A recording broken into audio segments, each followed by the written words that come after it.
Bismillah. Assalamualaikum warahmatullahi wabarakatuh. Alhamdulillahi hamdan katsiran thayyiban mubarakan fihi kama yuhibbu rabbuna wa yarda. Asyhadu an la ilaha illallah wa asyhadu anna Muhammadan abduhu wa rasuluh. Allahumma shalli wa sallim wa barik wa zid wa an'im ala Muhammadin wa ala alihi wa ashabihi wa sallama tasliman katsiran. قال الله تعالى في القرآن الكريم يا أيها الذين آمنوا اتقوا الله حق تقاته ولا تموتن إلا وأنتم مسلمون أما بعد. Ma'asyiral muslimin ikhwani fiddin jamaah salat subuh rahimani wa rahimakumullah. Bersyukur kembali kita kepada Allah Azza wa Jalla, kemudian salat dan salam kepada Rasulullah sallallahu alaihi wasallam. Allahumma shalli ala Muhammad wa ala ali Muhammad. Ma'asyiral muslimin ikhwani fiddin azanillah wa iyyakum. Kembali kita melanjutkan pengajian usul fikih ya, dari kitab Al-Usul min ilmi usul ya, yang mana pembahasan yang sebelumnya kita telah melewati pembahasan tentang ijma. Ya, sekarang kita masuk pada pembahasan yang berikutnya adalah al-qiyas. Jadi al-qiyas ini Pak diartikan dalam bahasa kita dengan istilah analogi. Jadi qiyas ini merupakan salah satu hukum Islam, sumber hukum Islam, Al-Quran, Sunnah, Ijma, dan qiyas. Namun qiyas ini ya harus didudukkan, harus dilihat syarat-syaratnya. Kalau nanti telah terpenuhi syaratnya, baru nanti dia bisa menjadi qiyas sahih. Karena ada juga qiyas ma'al farid, istilahnya qiyas yang batil, qiyas yang keliru. Ya, maka qiyas ini pada dasarnya ya pada perkara-perkara yang tidak ada asalnya, akan tetapi dia punya hukum yang sama dengan asalnya. Itu contoh ya, hukum rokok kan gitu, atau hukum narkoba, yang mana dalam Al-Quran tidak disebutkan secara literal ya, secara harfiah, secara tekstual Allah mengharamkan narkoba. Akan tapi yang ada asalnya adalah khamr. Allah mengharamkan khamr. Kemudian dilihat oleh para ulama apa ilat atau apa sebab Allah mengharamkan khamr. Ternyata sebabnya adalah karena dia muskir, yang memabukkan. Walaupun jumlahnya sedikit, nanti tetap kalau ada unsur memabukkan dalam kandungannya dikatakan khamr. Karena Rasul mengatakan kullu muskirin haram, setiap yang memabukkan itu haram. Qaliluhu wa katsiruhu, baik sedikit maupun banyak. Jadi ya dikiaskanlah nanti narkoba kepada khamr karena ilatnya sama, sehingga hukumnya sama dengan hukum ya khamr tersebut. Nah, ini mungkin dia sebagai contoh dalam kehidupan sehari-hari. Baik, sekarang kita masuk pada pembahasan di sini. Al-qiyas, qala al-musannif rahimahullah, al-qiyas ta'rifuhu, pengertiannya. Al-qiyas lughatan, al-qiyas menurut etimologi bahasa, secara bahasa ini bermakna at-taqdiru, ketetapannya, wal musawatu, dan kesamaan.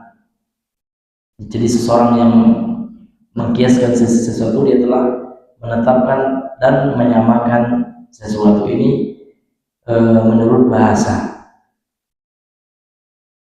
Wastilahan, namun yang terpenting di sini adalah makna menurut istilah. Dalam istilah usul fikih, apa makna dari qiyas tersebut? Wastilahan, dan menurut istilah qiyas itu adalah taswiyatu far'in, menyamakan cabang. Jadi ya nanti ada rukunnya itu asal ya, ada cabang, ada illah, ada hukum kan gitu. Jadi kita samakan yang cabang yang tidak ada dalil harfiahnya tadi bi aslin, dengan asal, yang asal yang ada hukumnya. fi hukmin dalam satu hukum li'illatin jami'atin bainahuma, disebabkan satu illah atau satu sebab ya, jami'atin yang sama, yang terkumpul ya, bainahuma antara kedua hal tersebut ya. Jadi ada asal itu yang ada dalil nas ya, secara harfiah, secara teks ya. Nah, kemudian nanti ada cabang-cabang itu yang sudah ada dalil teksnya. Akan tapi nanti dia ada ilatnya, ada sebab yang menyatukan keduanya sehingga cabang itu dikiaskan, dianalogikan kepada asalnya. Maka nanti dia mengikuti hukum asalnya. Hukum asalnya apa? Haram misalnya khamar.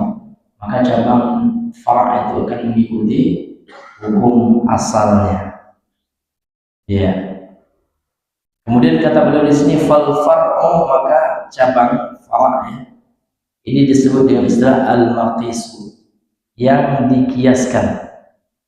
Wal aslu, dan asalnya al-maqisu alaihi, ini istilahnya ya, yang dikiaskan atasnya.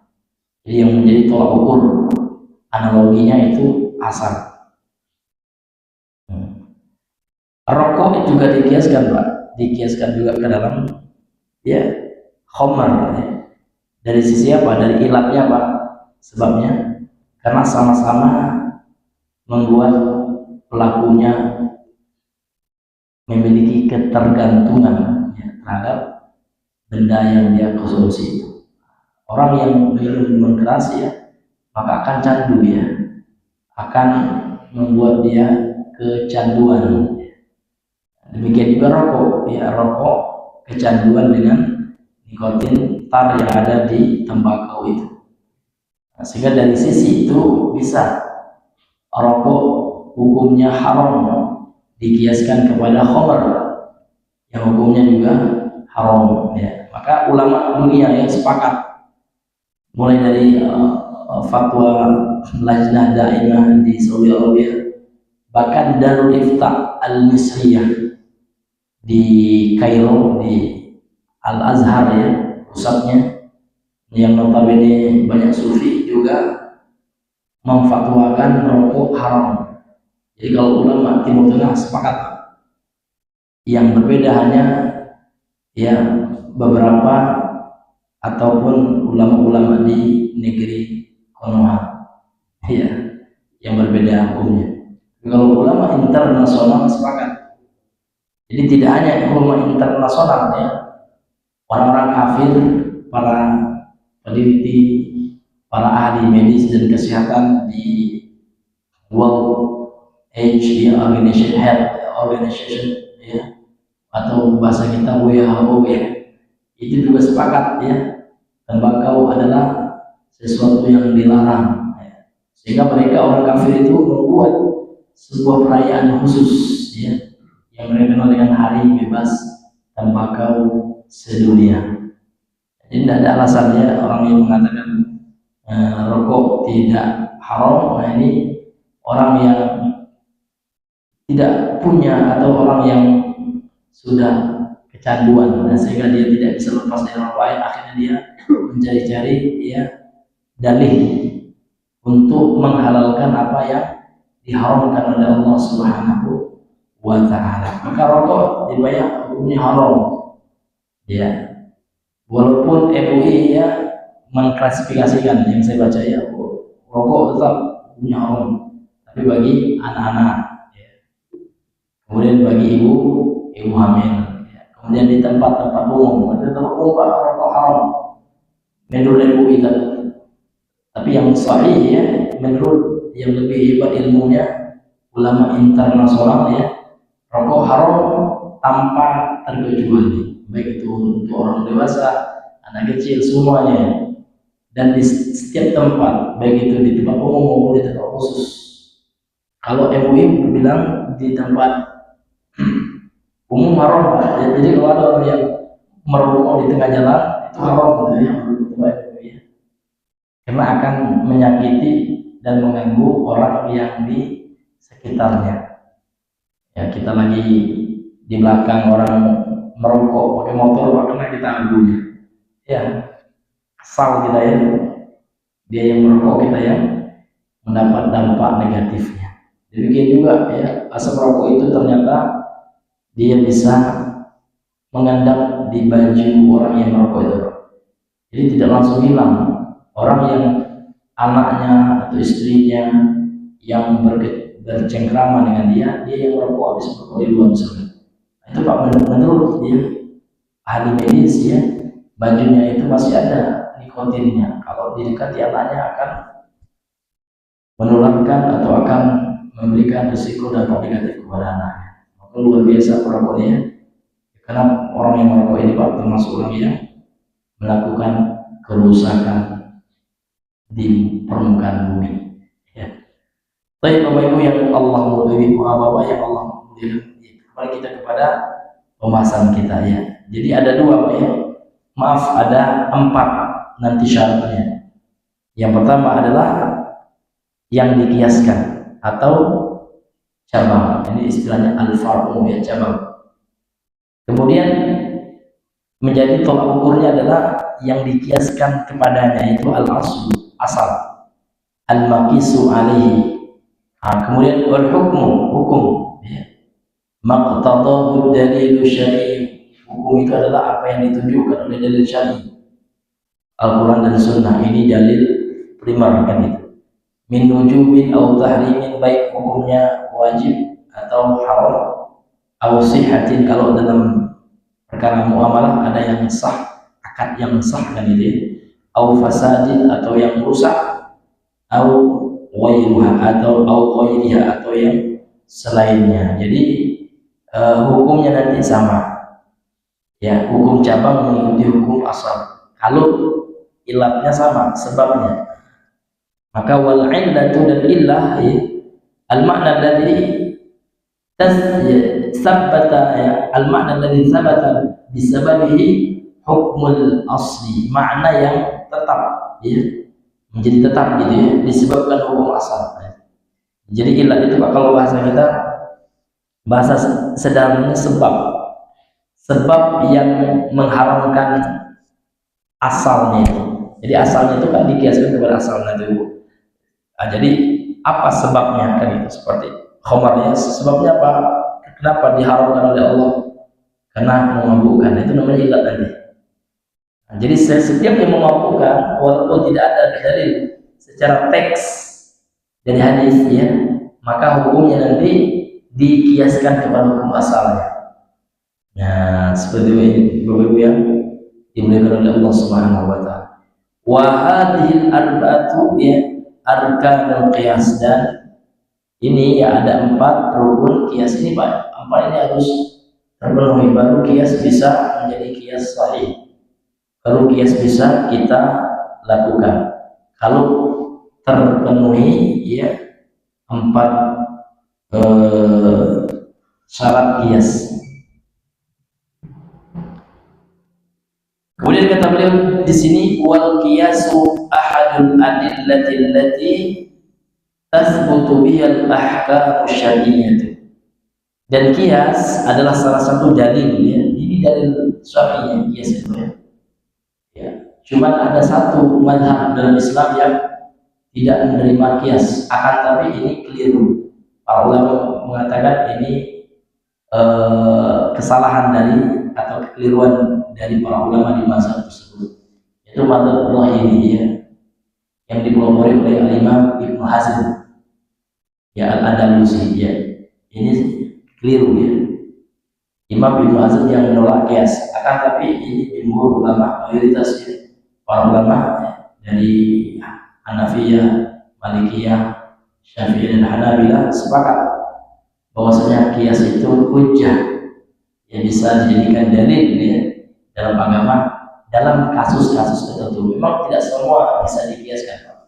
Nah, qiyas punya persyaratan yang harus terpenuhi. Kalau tidak terpenuhi persyaratannya, inilah yang nanti disebut dengan al-qiyasu ma'al fariq ya, qiyas yang ada pemisah dari qiyas yang sahih, atau istilah lain qiyas batil, seperti orang mengkiaskan sesuatu yang tak bisa. Contoh, orang mengkiaskan tabarruk, ya. Tabarruknya para sahabat kepada Rasulullah. Maaf ya, hukum yang ada nasnya asalnya apa ya? Asalnya tabarruk para sahabat kepada Rasul. Apa yang dicari keberkahan dari Rasul para sahabat? Dari asar ya, dari bekas-bekas Nabi, contoh ya, bekas wudhu ya, atau air yang mengalir dari bekas wudhu Nabi. Kan para sahabat berlomba-lomba untuk mengambil air sisa itu dalam rangka untuk tabarruk ya. Kemudian apalagi Pak? Bekas minum ya. Namun ini Nabi ini ya dikiaskan faraknya mana, asalnya Nabi ya, faraknya mana?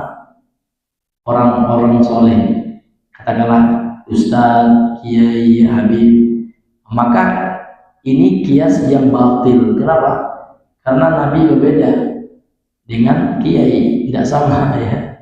Kalau Nabi maksum ya, kalau Nabi ya memang ada dalil khususnya, maka tidak bisa dikiaskan kepada manusia biasa, karena ini merupakan kekhususan bagi Nabi SAW ya. Maka betul ada memang ya dalam hadis sahih para sahabat bertabarruk yang mengalami berkah dari sisa-sisa Nabi ya. Namun ini Allah mengatakan khusus bagi Nabi saja. Jadi tidak betul ya, tidak sah Nabi dikiaskan kepada ya, atau maaf para ulama itu dikiaskan kepada Nabi.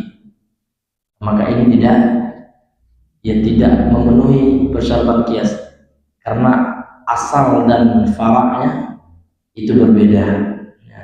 Sehingga para ulama mengatakan tabarruknya para sahabat kepada Nabi ini min khususiyatihi, ini kekhususan bagi Nabi, khusus Nabi saja. Setelah Nabi wafat tidak ada lagi. Nah, ini Bapak Ibu yang dimuliakan oleh Allah Subhanahu wa Ta'ala. Jadi kias itu kata beliau adalah salah satu dalil ya, dalil dari hukum syar'i. Wa qad dalla ala i'tibarihi dalilan syar'iyyan ya al-kitab wa sunnati wa aqwali sahabah. Maka kias menjadi dalil ya, menjadi hujjah yang terhadap hukum syar'i ini telah dikuatkan ya, telah ditunjukkan ya dari Al-Quran dan Sunnah serta ucapan-ucapan para sahabat. Jadi kenapa para ulama menetapkan kias bisa sebagai dalil Pak? Ya karena kias ya telah ditetapkan oleh Allah dan Al-Quran dan Rasulnya dalam Sunnah ya. Kemudian juga perkataan para ulama, para sahabat secara khusus ya sudah mengakui ya bahwasanya kias itu adalah salah satu hukum syar'i. Ini dari yang dimuliakan oleh Allah Subhanahu wa Ta'ala. Baik, sekarang kita coba baca sedikit dari penjelasan atau syarah daripada Syekh Shalih Al-Utsaimin di dalam kitab ini. Beliau mengatakan di sini al-qiyasu ahadu al-adillati al-arba'ah. Jadi kias ini salah satu dari dalil-dalil yang empat. Jadi ada sumber hukum Islam itu ada yang muttafaq alaih, ada dalil itu yang disepakati. Jadi dalil yang disepakati dalam menarik hukum dalam syariat Islam itu atau sebagai hukum syariat atau sumber hukum Islam itu empat. Ini disepakati. Al-Quran, Sunnah, ini yang primer Pak ya. Ijma' dan kias. Ini empat dalil ini disepakati oleh para ulama. Kemudian nanti ada juga yang diperselisihkan gitu ya. Kemudian beliau mengatakan di sini allati hiyal kitab wa sunnatu wal ijma' wal qiyas. Yang empat dalil tadi itu adalah Al-Qur'an ya. Sunnah, ijma' dan qiyas. Amma istishabul hali, adapun al-istishab ya. Ini al-istishab ini Pak, ini dalil yang diperselisihkan. Ya, ada ulama yang menerima, ada yang tidak. Apa itu al-istishab? Ini akan kita kaji pada babnya ya. Ada bab tentang al-istishab itu nanti ya. Nah, al-istishab itu nanti mencakup juga berkaitan dengan kaidah, ya kan?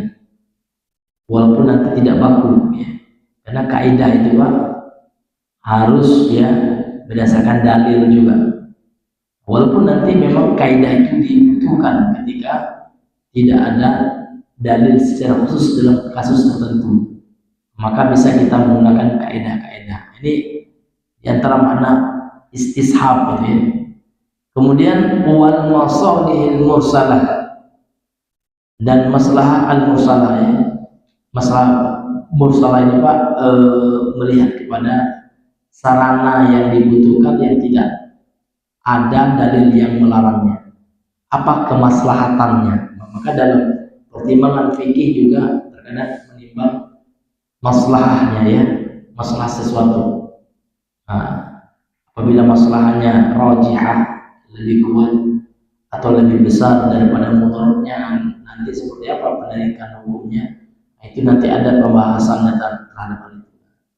Wa mathibat dzalika mimma qila innahu dalil fa innahu 'inda ta'ammuli la yakhruju an hadhil adillatil arba'ati. Dan yang selain itu, maka ada dalil nanti yang menggunakan istishabul hal, al-masalih al-mursalah. Kemudian ada juga amal ya ahli Madinah dalam mazhab Maliki, mereka juga nanti menggunakan perbuatan penduduk Madinah. Itu bisa menjadi dalil ya, akan tetapi itu dalil yang sifatnya penunjang Pak, bukan dalil inti. Kemudian ada juga qaulus sahabi, ucapan para sahabat. Namun ini seperti yang telah kami sampaikan tadi, ini dalil-dalil khilaf para ulama. Apakah dia bisa menjadi dalil itu tidak, ada terjadi perbedaan pendapat. Namun kalau empat ini tidak, maka yang empatnya Quran, Sunnah, ijma, qiyas, ini muttafaq ya, ini disepakati para ulama. Nanti ada pendapat para sahabat, apakah pendapat para sahabat ini bisa menjadi dalil atau tidak kan gitu. Tapi di sepanjang yang saya pelajari tentang usul fikih ini ya, tentang dalil dalam agama ini, maka tidak ada satupun dalam kaidah usul fikih ini yang menetapkan ucapan ulama. Tidak ada. Karena ada sebagian orang-orang ya, orang-orang yang akan membela tradisi ya, mereka mengatakan ucapan ulama itu bagaikan dalil ya, bagi orang awam ya. Jadi ucapan ulama itu bagaikan Al-Quran ya, dan Sunnah bagi orang awam, sehingga mereka ingin mengatakan Al-Quran itu hanya untuk orang mujtahid ya, padahal tidak. Al-Quran itu hudan linnas, kata Al-Quran itu menjadi hidayah, petunjuk bagi manusia. Karena di situ umum sifat. Karena pakai alif lam ya, al-istighraqiyah, yang memberikan makna umum setiap manusia, baik itu yang mujtahid maupun yang awam. Maka mereka menganggap ya orang yang belajar itu pun awam ya. Maka kita harus tahu dulu apa batasannya seorang itu dikatakan awam ya. Karena kalau dalam keyakinan kita, sebagaimana yang dinukil oleh para ulama, manusia itu ketika berinteraksi dengan Al-Quran dan Sunnah itu ada tiga klasifikasi manusia ketika berinteraksi dengan Al-Quran dan Sunnah, sebagaimana disebutkan oleh Al-Imam Ibnu Abdul Barr ya. Yang pertama mujtahid. Mujtahid ini memang susah ya, jarang sekali hari ini. Orang-orang yang sudah mencapai derajat mujtahid ini punya persyaratan yang kuat, yang banyak. Dia memang seorang yang alim ya, yang telah menguasai ilmu agama. Bahkan dia di Indonesia saja, wallahualam, apakah ada yang telah mencapai derajat mujtahid ya. Artinya dia memang pakarnya ya, pakar bahasa Arab, pakar usul fikih, pakar tafsir ya, pakar mustalah ya, atau ilmu hadis, ulumul hadis ya. kemudian dia menguasai berbagai cabang disiplin ilmu dalam agama. Dia menguasai itu dia. Seperti Imam Syafi'i yang mujtahid mutlak ya. Ini susah ya.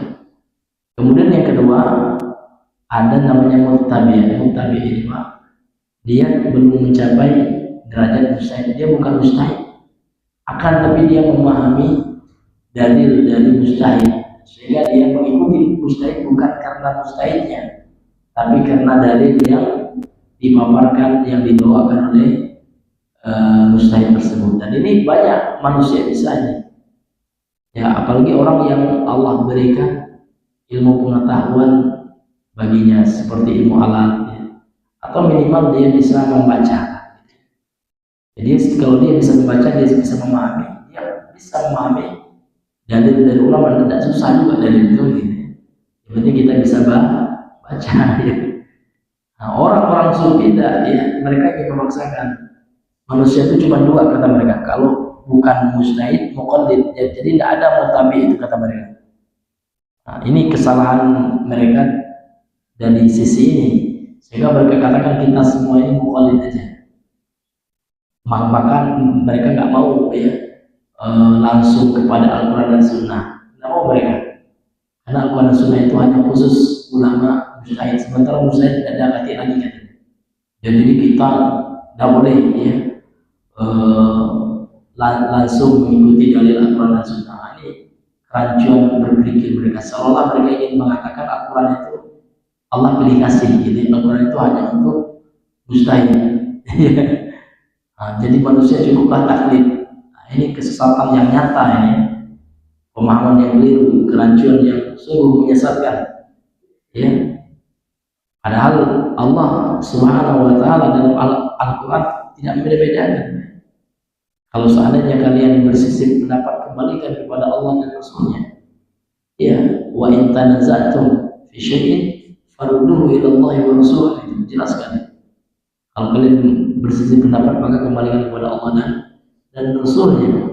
Wa ma atakum rasulu fakhudhuhu wa ma nahakum anhu fantahu. Apa yang datang dari Nabi itu ambillah kan gitu. Bahkan para ulama mujtahid mengharamkan orang taklid kepada mereka. Taklid itu apa? Artinya Pak, orang yang mengambil pendapat tanpa memahami dalil. Jadi mereka bilang kita nggak bisa, mustahil kita paham dalil. Na'udzubillah. Ya, na'udzubillah min dzalik. Seolah agama ini hanya diturunkan kepada mustahid, padahal para sahabat tidak semuanya mustahid juga. Iya, para sahabat tidak semuanya mustahid. Ya, makanya ulama yang betul ya, ada klasifikasi yang kedua setelah mustahid, di bawahnya muttabi. Walaupun dia bukan mustahid, namun bisa dia paham, dia bisa memahami dalil-dalil dari para ulama. Nah, ini hadirin yang dimuliakan oleh Allah Subhanahu wa Ta'ala. Karena muqallid ini Pak, ini adalah kebiasaan orang-orang ya, orang kafir ya. Seperti orang Nasrani, mereka mewajibkan taklid itu. Pendeta-pendeta itu mewajibkan taklid. Maka kata mereka tidak usah kembali kepada Injil, maaf kepada Bible. Terus apa untuk pendeta, bapak-bapak gereja dan itulah yang dimakan. Hampir sama dengan tradisi orang-orang yang mengatakan tak boleh kita kembali. Mereka rendahkan ketika kita mengatakan ayo kita kembali kepada Al-Quran dan Sunnah, direndahkan itu. Macam mana antum tidak kembali kepada Al-Quran dan Sunnah? Begini. Nah, karena mereka menginginkan manusia itu taklid saja. Apa kata kiainya ada makan mentah-mentah, ya kan? Apa kata Habibnya makan mentah-mentah. Ya, mereka tidak mau pengikutnya itu berpikir kritis Pak. Kalau pengikutnya sudah menanyakan dalilnya, mana akan kelimpungan mereka gitu.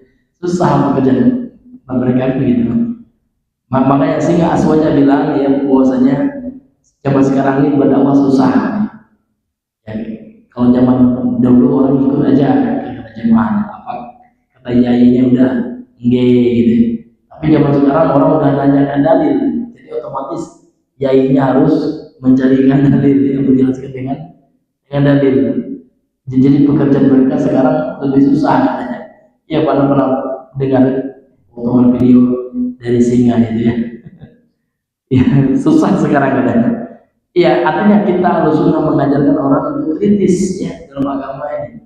Makanya kita belajar usul fikih ini Pak, supaya kita tahu dasar kesimpulan hukum fikih itu seperti apa, gitu. Bagaimana cara istinbat ya, bagaimana cara menarik hukum, apa perangkat-perangkat dalam sumber hukum Islam itu kan seperti itu. Jadi kita mencerdaskan manusia sehingga manusia tidak taklid. Kita harus memerangi taklid. Jadi hukum asal tadi itu haram. Taklid itu hanya boleh ketika darurat. Ya. Memang orang yang buta huruf gitu ya, tidak bisa baca tulis, tidak bisa dia memahami kata orang gitu ya. Dia harus mengiyakan saja. Ya. Itu boleh. Dalam keadaan kondisi darurat tersebut. Tapi kalau kita punya akal ya, Allah memberikan kita akal sehat, bisa baca tulis kita, bisa memahami ucapan orang ya, maka tidak hal baginya taklid. Nah, ini adalah yang Allah muliakannya. Tapi ini mungkin sebagai ya pendahuluan dari pembahasan tentang kias ini, karena sudah jam 6 mungkin kita cukupkan dulu sampai di sini pembahasan kita.